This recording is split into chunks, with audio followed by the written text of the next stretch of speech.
Hi students, today I am going to explain dehydrohalogenation reactions of alkyl halide. Dehydrohalogenation हे elimination रिॲक्शनचा type आहे. Elimination reaction म्हणजे काय हे अगोदर आपण बघूया. Elimination reaction means reaction in which atom or group of atom in a molecule is replaced or removed by without being replacing any other atom or group of atom called elimination reaction.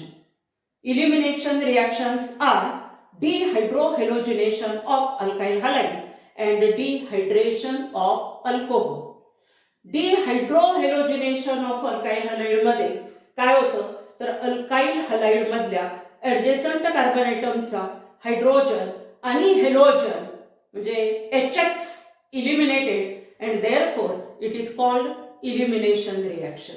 In case of dehydration of alcohol, hydroxyl group and a hydrogen atom from adjacent carbon atom of alcohol are removed and therefore dehydration of alcohol is also elimination reaction. बघूया आपण dehydrohalogenation. Define असं विचारलं जातं. dehydrohalogenation म्हणजे काय करणे लगतच्या carbon ॲटमचा hydrogen आणि हेलोजन काढून टाकणे. Dehydrohalogenation means removal of hydrogen and halogen from adjacent carbon atom of alkyl halide. When alkyl halide is boiled with alcoholic alkali like NaOH or KOH म्हणजे इथं NaOH सोडियम हायड्रॉक्साइड किंवा KOH potassium हायड्रॉक्साइडचं काय वापरलं जातं alcoholic solution वापरलं जातं. Alcoholic पुन्हा पुन्हा सांगते कारण जर आपण अल्काइल हलाइड ॲक्वियस अल्कली बरोबर बॉईल केलं तर अल्काइल हलाइडचं काय होतं हायड्रॉलिसिस होतं आणि करस्पॉन्डिंग अल्कोहोल मिळतं. इथं आपण अल्कोहोलिक अल्कली बरोबर अल्काइल हलाइड बॉईल केल्यानंतर काय होणार आहे तर अल्काइल हलाइड मधल्या लगतच्या कार्बन ॲटमचे ऍडजेसंट कार्बन ॲटमचे हायड्रोजन आणि हेलोजन काय होणार आहेत रिमूव्ह होणार आहेत. तर अगोदर आपण डिहायड्रोहॅलोजिनेशन बघण्या अगोदर कुठला हायड्रोजन आणि कुठला हेलोजन म्हणजे कुठल्या कार्बनचा हायड्रोजन आणि कुठल्या कार्बनचा हेलोजन निघून जातो ते बघूया. तर त्याच्यासाठी आपण अल्फा कार्बन आणि बीटा कार्बन अल्फा हायड्रोजन आणि बीटा हायड्रोजन हे आपल्या लक्षात आलं पाहिजे. तर बघूया मी काही अल्काइल हलाइडची स्ट्रक्चर्स काढते तुम्हाला माहिती आहे ती. आता बघा एक मी काढलं CH3 CH2Br. Name of this compound ethyl bromide. अजून एक मी काढते बघा CH3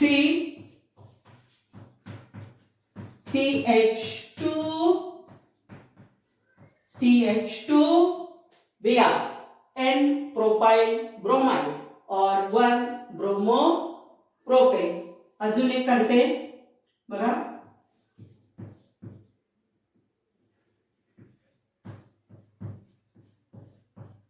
CH3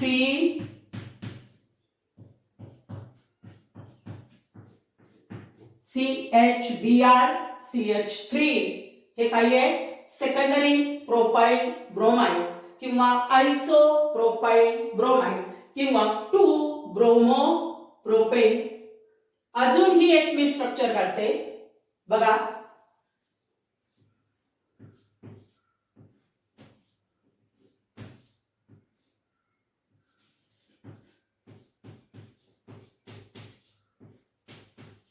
सगळे हायड्रोजन मी असे लिहिलेले आहेत. याचं कारण असं आहे की तुम्हाला अल्फा कार्बन आणि अल्फा हायड्रोजन ॲटम हे लक्षात यावं. पुस्तकात 11वीला पण या रिॲक्शन दिलेल्या नाहीये, 12वीला पण नाहीये दिलेल्या, पण या माहीत असणं गरजेचं आहे, कारण ते कळल्याशिवाय पुस्तकात दिलेली एक रिॲक्शन जी आहे ती आपल्या लक्षात येणार नाही. बघा, हॅलोजन ज्या कार्बनला ऍटम अटॅच आहे, हॅलोजन ज्या कार्बनला अटॅच आहे तो कार्बन अल्फा कार्बन ऍटम. लक्षात येते, हॅलोजन ज्या कार्बनला अटॅच आहे तो कार्बन अल्फा, आणि अल्फा कार्बन ऍटम वर असणारे हायड्रोजन हे अल्फा हायड्रोजन ऍटम. आता त्याच्या शेजारचा हा कार्बन जो आहे तो बीटा कार्बन ऍटम आहे, आणि बीटा कार्बन वर असणारे हायड्रोजन काय, बीटा हायड्रोजन ऍटम्स.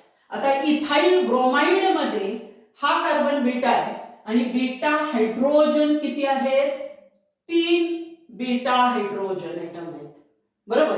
आता हे कंपाऊंड आपण बघितलं एन प्रोपाइल ब्रोमाइड, तर यामधला हा कार्बन जो आहे तो कुठला आहे, अल्फा कार्बन ऍटम, आणि त्याच्या शेजारचा हा कार्बन कोण आहे, बीटा कार्बन ऍटम, आणि बीटा कार्बन वर असणारे हायड्रोजन हे बीटा हायड्रोजन ऍटम्स.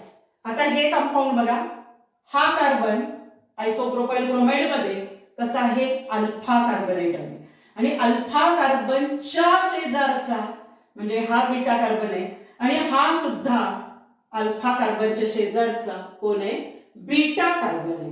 आणि म्हणून आयसोप्रोपाइल ब्रोमाइड मध्ये किती बीटा कार्बन आहेत, 2, आणि म्हणून बीटा हायड्रोजन ऍटम किती आहे, 6. एन प्रोपाइल ब्रोमाइड मध्ये बघा बीटा हायड्रोजन ऍटम 2 आहेत, तर इथाइल ब्रोमाइड मध्ये हे 3 हायड्रोजनचे आहेत, ते काय आहेत, बीटा हायड्रोजन ऍटम आहेत. आता सध्या फक्त अल्फा कार्बन आणि बीटा हायड्रोजन हे लक्षात घ्या. इथं बघा हे टर्शरी ब्युटाइल ब्रोमाइड आहे, यामध्ये हा कार्बन जो आहे तो अल्फा कार्बन ऍटम आहे, हा कार्बन बीटा आहे, हा कार्बन बीटा आहे, हा कार्बन सुद्धा काही आहे, बीटा कार्बन ऍटम आहे. आता अल्फा कार्बनचा हॅलोजन, आता डोळे झाकून ज्या वेळेला अल्काइल हलाइड वर अल्कोहोलिक अल्कलीची रिॲक्शन करायची म्हटलं की तिथं डिहायड्रोहॅलोजिनेशन होणार आहे, हे नक्की. आणि जर ऍक्वियस अल्कली असेल तर काय होणार, हायड्रॉलिसिस. हे पक्क लक्षात ठेवायचं, कारण परीक्षेच्या वेळेला कायम कन्फ्युजन होतं इथं. तर आता जेव्हा डिहायड्रोहॅलोजिनेशन होतं तेव्हा, कधी डिहायड्रोहॅलोजिनेशन होतं, जेव्हा अल्काइल हलाइड अल्कोहोलिक अल्कली बरोबर बॉईल केल्यानंतर. येतंय लक्षात, when alkyl halide is boiled with alcoholic alkali like NaOH or KOH, then what happens, halogen and hydrogen, beta hydrogen of alkyl halide are removed or eliminated and alkenes are formed. बघूया आपण, when ethyl bromide is boiled with alcoholic KOH, condition विसरायची नाही, boil करायला विसरायचं नाही. when ethyl bromide is boiled with alcoholic alkali like KOH, then what happens, K combines with halogen Br, hydrogen combines with this OH, म्हणजे काय निघालं, KBr plus H2O plus H2O. आता generally hydrogen आणि halogen adjacent carbon ऍटमचा इथं काय झाला, निघाला, इलिमिनेट झाला. Hydrogen halide molecule is eliminated and therefore reaction is called elimination reaction. म्हणजे जनरली HBr KOH बरोबर रिॲक्ट होतो. HBr हे ऍसिड आहे, KOH हा बेस आहे. Acid and base react with each other to form salt and water. आलं लक्षात. किंवा काय करायचं, हा K या Br बरोबर घालायचा, तो H या OH बरोबर. आता या कार्बनचा एक इलेक्ट्रॉन राहिलेला आणि या कार्बनचा काय होतं, त्याच्यामध्ये म्युच्युअल शेअरिंग होतं आणि कोव्हॅलंट बॉन्ड तयार होतो आणि याचं नाव काय, इथिन. याचं नाव काय, इथिन. म्हणजे हायड्रोजन आणि कुठला हायड्रोजन, ऍडजेसंट कार्बन ऍटमचा बीटा हायड्रोजन ऍटम काय झाला, निघाला यातून. आता बघा, when one bromopropane or N-propyl bromide is boiled with alcoholic KOH. Alcoholic KOH. आता काय होणार बघा, यामध्ये हा हॅलोजन, अल्फा कार्बनला हॅलोजन अटॅच असतो किंवा हॅलोजन जिथं आहे त्या कार्बनला अल्फा म्हणायचं आणि त्याच्या शेजारचा कार्बन जो आहे तो बीटा. म्हणजे हा बीटा हायड्रोजन आणि हा हॅलोजन, हायड्रोजन ब्रोमाइड इथं सुद्धा निघून जाईल. हा के जो आहे तो Br बरोबर, म्हणजे KBr गेलं. नंतर हा H आणि हा OH, H2O गेलं. आणि काय होणार आता, या कार्बनचा इलेक्ट्रॉन आणि या कार्बनचा यांच्यामध्ये डबल बॉन्ड तयार होईल. म्हणजे CH3 CH double bond CH2. and name of this compound propene or propylene. हे प्रश्न असे असतात, what is the action of alcoholic KOH on ethyl bromide, N-propyl bromide or 1-bromopropane, 2-bromopropane या पद्धतीने. तर तिथं या रिएक्शन्स तुम्हाला येत आहेत असं गृहीत धरलेलं असतं. बघा आता हे जे आहे ते काय आहे, 2-bromopropane सेकंडरी प्रोपाइल ब्रोमाइड किंवा isopropyl bromide when boiled with alcoholic KOH. Alcoholic KOH काय होणार, इलिमिनेशन. जर ऍक्वियस KOH असतं तर काय झालं असतं, हायड्रॉलिसिस. येते लक्षात, ऍक्वियस कंडिशन महत्वाची. ऍक्वियस अल्कली आलं की हायड्रॉलिसिस आणि अल्कोहोलिक अल्कली आलं की डिहायड्रोहॅलोजिनेशन किंवा इलिमिनेशन. बघा आता या अल्फा कार्बन ऍटमला असणारा हा हॅलोजन किंवा हॅलोजनच्या कार्बनला अटॅच आहे तो कार्बन अल्फा. पण इथं बीटा कार्बन 2 आहेत आणि बीटा कार्बनवर असणारे हायड्रोजन, या कार्बनकडे पण 3 हायड्रोजन आहेत, या कार्बनकडे पण 3 हायड्रोजन आहेत. तुम्ही या कार्बनचा हायड्रोजन काढला तरी चालतो, या कार्बनचा काढला तरी चालतो. आपण काय करूया, या बीटा कार्बनचा बीटा हायड्रोजन ऍटम आणि हॅलोजन हे काढूया. काय होणार बघा, के कोणाबरोबर कंबाईन होईल, Br बरोबर KBr, OH H बरोबर H2 आणि CH3 CH double bond CH2. Name of this compound propene or propylene. Propene or propylene. मी हे सांगते डिहायड्रोहॅलोजिनेशनचं. What is the action of alcoholic KOH on ethyl bromide? When ethyl bromide is boiled with alcoholic alkali like NaOH or KOH, then ethylene is formed. Then ethylene is formed. आणि मग reaction द्यायची, wording लिहायचंच. त्याच्यानंतर बघा, what is the action of alcoholic KOH on 1-bromopropane किंवा 1-chloropropane असेल, 1-iodopropane असेल.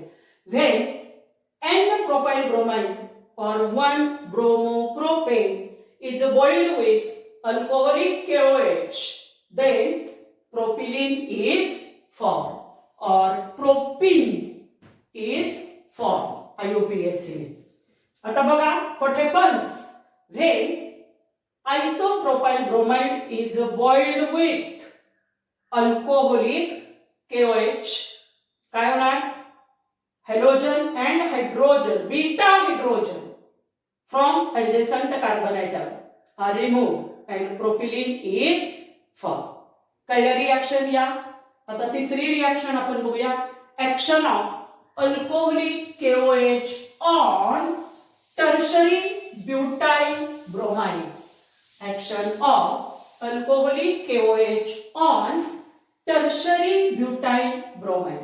बघा हे तिन्हीही असे लिहायचे म्हणजे आपल्याला बीटा हायड्रोजन ॲटम आणि ऍडजेसंट कार्बन ॲटमचा हायड्रोजन आणि हॅलोजन घालवायला सोपं जातं.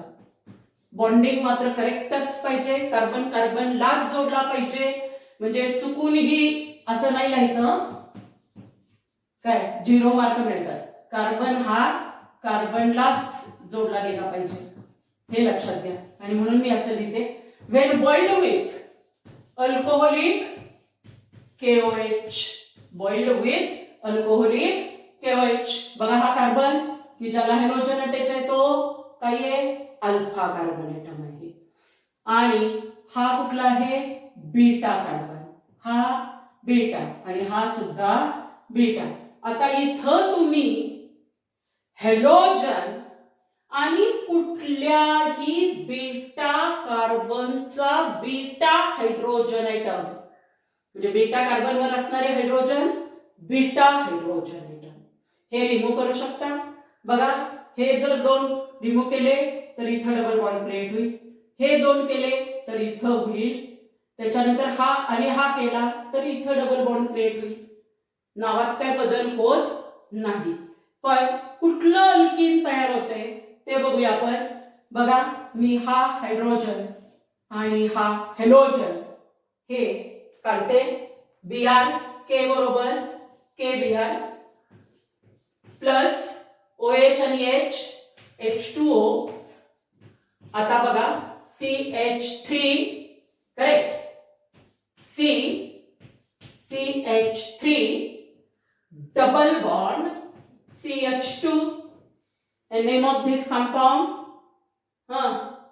iso. कारण 3 कार्बन एका चेन मध्ये 1 2 नंबरला जोडला गेलेला आहे. डबल बॉन्ड यामध्ये आहे. टोटल कार्बन 4 आहे. आयसो ब्युटिलिन और 2-methyl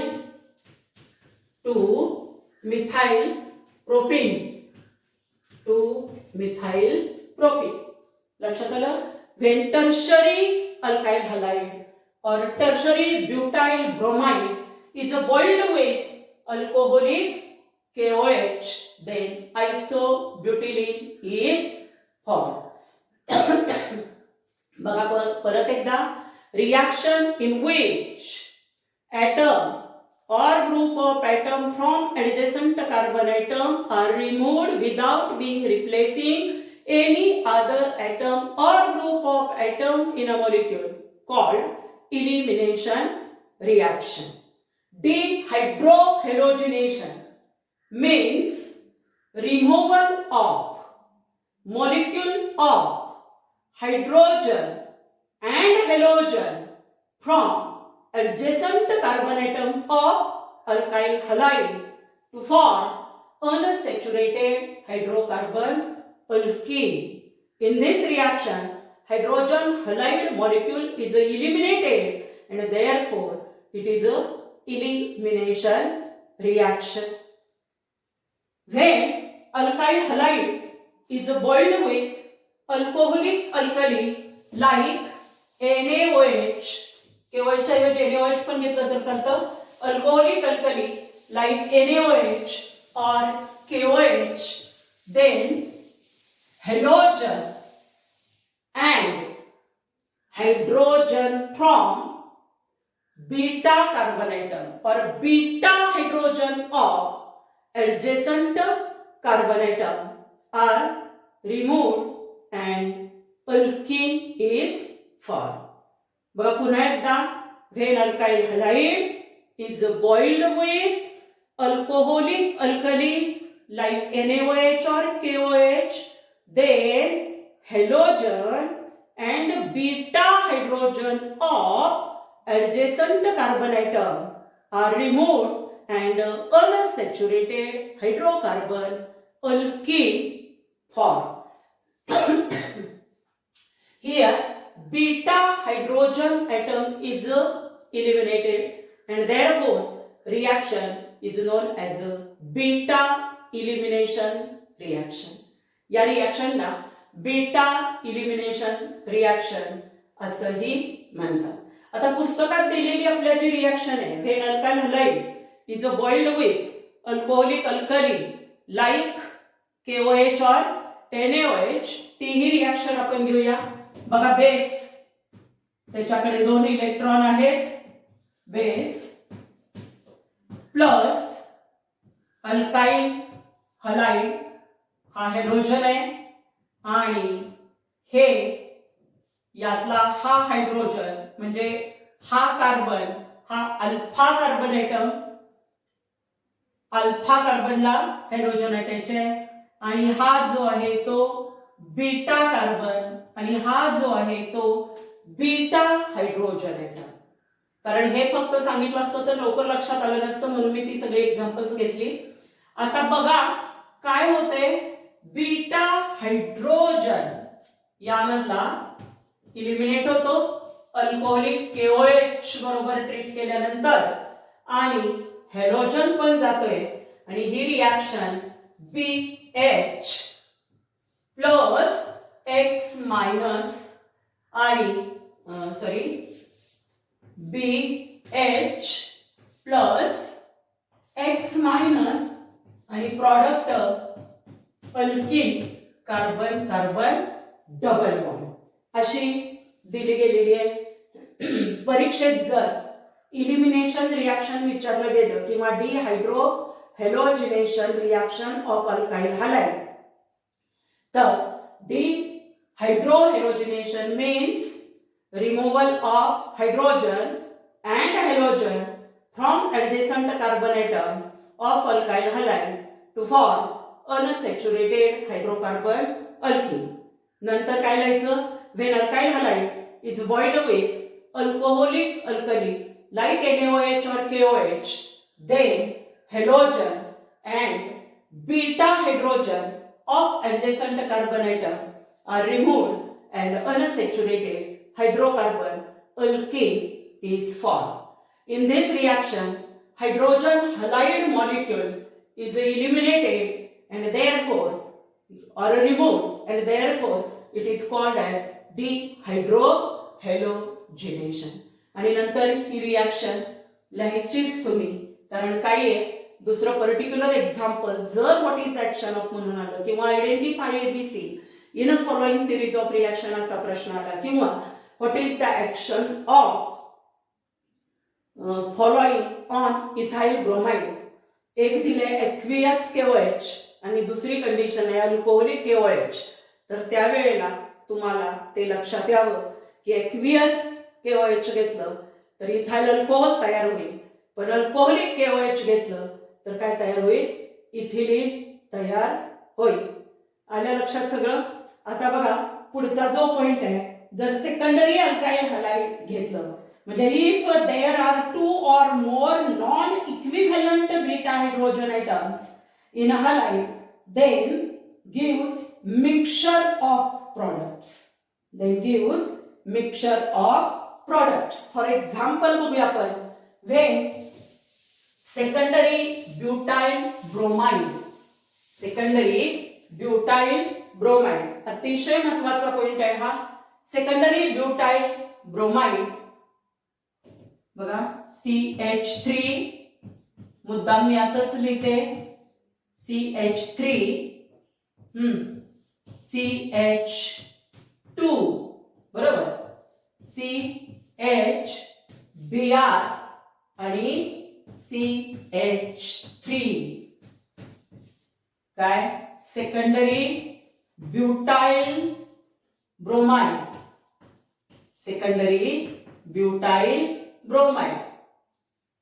इक्वल नाहीये, non equivalent beta hydrogen atom असतील तर आता इथं बघा हे जर आपण काय केलं, अल्कोहोलिक अल्कली लाईक NaOH और KOH बरोबर बॉइल केलं तर आपल्याला मिक्सचर ऑफ प्रोडक्ट्स मिळत आहेत. तर हॅलोजन ज्या कार्बनला अटॅच आहे तो कार्बन कसा आहे, अल्फा कार्बन एटम, आणि त्याच्या शेजारचा हा कार्बन कोण झाला, बीटा कार्बन ॲटम. आणि हा सुद्धा कार्बन कसा आहे, बीटा कार्बन ॲटम आहे. आता मगाशी आपण सेकंडरी प्रोपाइल ब्रोमाइड मध्ये काय केलं होतं, इकडच्या कार्बनचा म्हणजे हे 3 कार्बन होते बघा, लक्षात येते का, याचा हायड्रोजन किंवा याचा हायड्रोजन या Br बरोबर रिमूव्ह केला तरी चालतो असं मी म्हटलं. कारण इकडे काय होतं, या कार्बनकडे पण 3 हायड्रोजन होते, या कार्बनकडे सुद्धा किती होते, 3. आणि त्यामुळं या बीटा कार्बनचा हायड्रोजन आणि हॅलोजन काढला काय, किंवा या बीटा कार्बनचा हायड्रोजन आणि हॅलोजन काढला काय, प्रोपिलिनच मिळत होतं. पण आता इथं बघा, जर सेकंडरी ब्युटाइल ब्रोमाइड आपण अल्कोहोलिक KOH बरोबर बॉईल केलं तर डिहायड्रोहॅलोजनेशन होणार आहे तर नक्की, कारण कंडिशन काय आहे, अल्कोहोलिक KOH आहे. पण बीटा हायड्रोजन बघा, आता ज्याला Br अटॅच आहे तो अल्फा कार्बन, त्याच्या शेजारचा कार्बन बीटा, आणि या बीटा कार्बन कडे म्हणजे जे हायड्रोजन आहे, सॉरी बीटा हायड्रोजन आहे हे 2 आहेत, आणि या कार्बनकडे बीटा हायड्रोजन ॲटम किती आहेत, 3 आहेत. आपण दोन्ही पॉसिबिलिटी बघूया. जर काय केलं मी, या कार्बनला म्हणूया बीटा 1 कार्बन आणि या कार्बनला म्हणूया बीटा 2 कार्बन, कारण पुस्तकात दिलंय त्या पद्धतीनेच घेऊया. बघा आता, जर काय केलं, हा बीटा हायड्रोजन हॅलोजन बरोबर गेला, हा बीटा हायड्रोजन हॅलोजन बरोबर गेला तर मिळणार प्रॉडक्ट, आणि हा बीटा हायड्रोजन याच्या बरोबर गेला तर म्हणजे removal of beta hydrogen from कुठला, B1 कार्बन, म्हणजे बीटा 1 कार्बनचा बीटा हायड्रोजन या बरोबर गेला तर काय होणार बघा, हे जे 2 आहेत हायड्रोजन आणि हॅलोजन हे निघून जाणार आहे, म्हणजे मिळणारा प्रॉडक्ट बघा CH3, correct, CH double bond CH आणि CH3. and name of this compound बघा, हे अल्कीन आहे, कार्बन 4 आहे, नंबरिंग इकडून दिलं तरी 2 आणि 3 मध्ये येतोय डबल बॉन्ड, आणि इकडून दिलं तरी 2 आणि 3 मध्ये येतोय, म्हणून नाव काय याचं, ब्यूट. बघा 1 2 3 आणि 4, लोअर नंबर 2, ब्यूट 2ENE, म्हणजे removal of beta hydrogen from beta 1 carbon. आता बघूया, removal of beta hydrogen from B2 carbon, म्हणजे हा रिमूव्ह केला आपण तर काय होणार, डबल बॉन्ड इथे निर्माण होईल, क्रिएट होईल, CH3 CH2 CH double bond CH2 and name of this compound बघा, डबल बॉन्ड जवळ आहे तिकडून नंबरिंग दिलं 1 2 3 4, काय येणार, ब्यूट 1ENE, ब्यूट 1ENE. कधी, removal of beta hydrogen from B2 carbon, from B2 carbon.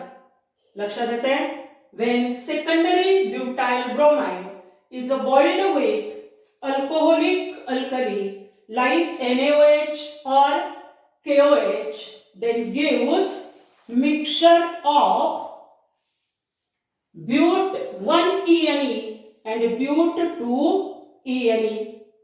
In a dehydrohalogenation of 2-chloro or 2-bromobutane, कारण 2-chloro पण एकदा विचारलं गेलेलं आहे त्यामुळे त्याच्याकडे लक्ष द्या. in a dehydrohalogenation of 2-bromobutane, what happens?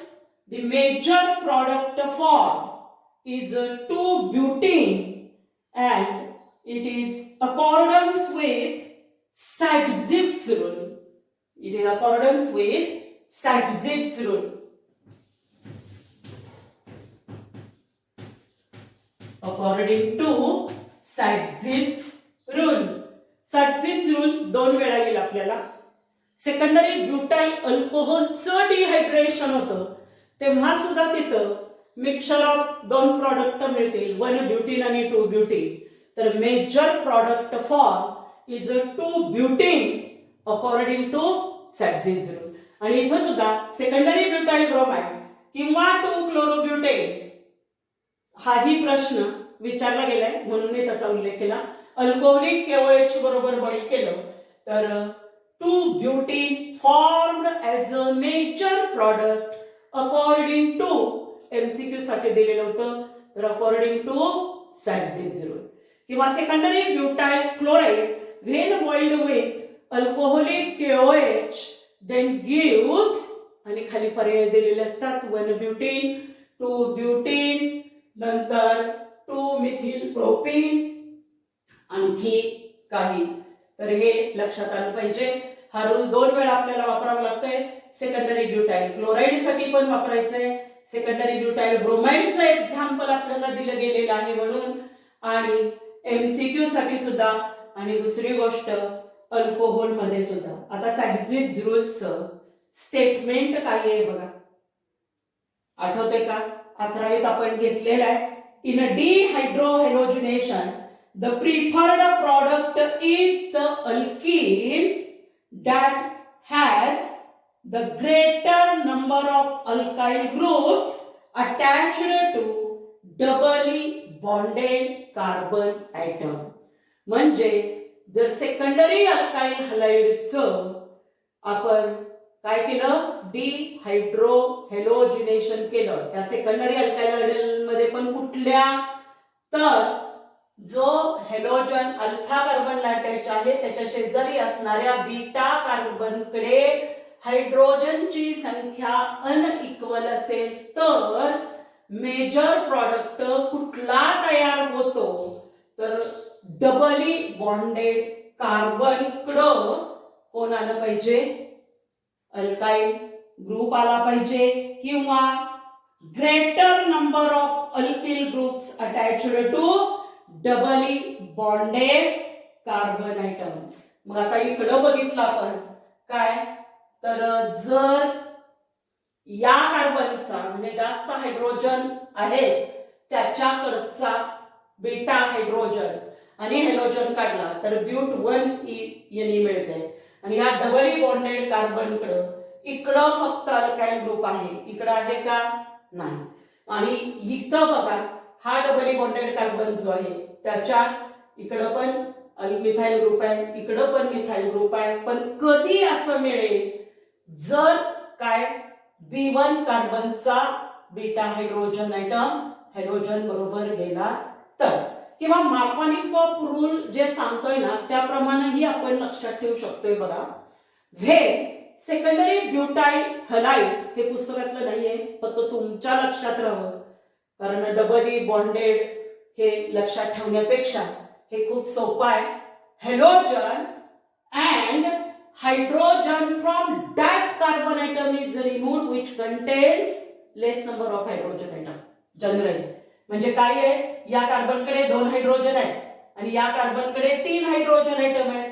मग बीटा हायड्रोजन हा कुठल्या कार्बनचा रिमूव्ह होतो, तर पुन्हा इलिमिनेट होतो, तर ज्या बीटा कार्बनकडे कमी हायड्रोजन आयटम आहेत त्याच्याकडचा हायड्रोजन रिमूव्ह होतो. हे लक्षात ठेवायला सोपं आहे. कळलं बघा, हे झालं इलिमिनेशन रिॲक्शन आणि म्हणजेच डिहायड्रोहॅलोजिनेशन ऑफ अल्काइल हलाइड. आता नंतर आपण हे झालेले 11वीला बरं का. आता पुस्तकात काय जास्त दिलं गेलेलं नाहीये, फक्त सॅटझिप्स रूल आणि two butene formed as a major product. नंतरच्या तासाला पण action of active metals on alkyl halide ते सुद्धा बघितलेलं आहे. वूर्थ रिॲक्शन आणि ऍक्शन ऑफ मॅग्नेशियम मेटल म्हणजे रिग्नार्ड्स रिएजंट कसा तयार होतो हे पुढच्या तासाला बघू.